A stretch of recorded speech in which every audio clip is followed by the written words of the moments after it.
এরকম একটা ডালের ঝাল ঝাল ভর্তা বানালে চানাচুর মাখা, মুড়ি মাখা কিংবা ভাতের সাথে হলে তো কথাই নেই। আর যদি থাকে সাথে জলপাই আচার, বোম্বাই মরিচ আর কাঁচা মরিচ, ভাবলেই মুখে পানি চলে আসছে।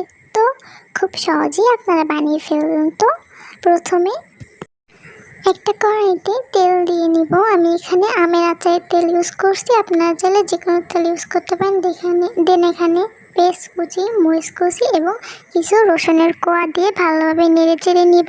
দেন এখানে আমি একটু সাদা তেল দিব, আপনারা চাইলে এটাকে স্কিপ করতে পারেন, আপনাদের ইচ্ছা। তারপর আমি এটাকে ভালোভাবে নেড়ে চেড়ে নিব। আমি এখানে আগের দিনে রাতে ভেজানো ডালটা হালকা দানা দানাভাবে বেটে নিয়েছি, আপনারা দেখতেই পাচ্ছেন কতটা বেটেছি। তারপর আমরা এখানে ডালটা দিয়ে দিব। পর্যায়ে ডালটা ভালোভাবে নেড়ে নিব যাতে নিচে না লেগে যায় এবং ডালটা যাতে না পড়ে যায়।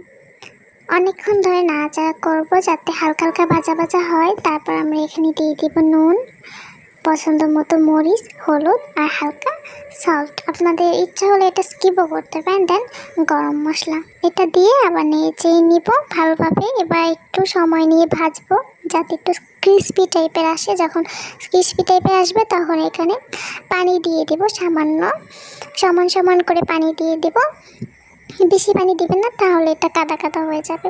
দেন ভালোভাবে নেড়ে চেড়ে পানি দিয়ে আমরা ঢাকা দিয়ে রাখবো। যখন একটু ফুটে আসবে তখন উঠিয়ে আবার নাড়াচাড়া দিয়ে দেখছেন একদম ঝরঝরে করে হবে। যখন বুঝতে পারবেন ঝরঝরে হয়ে গেছে তখন আমরা এটাকে তুলে নিব।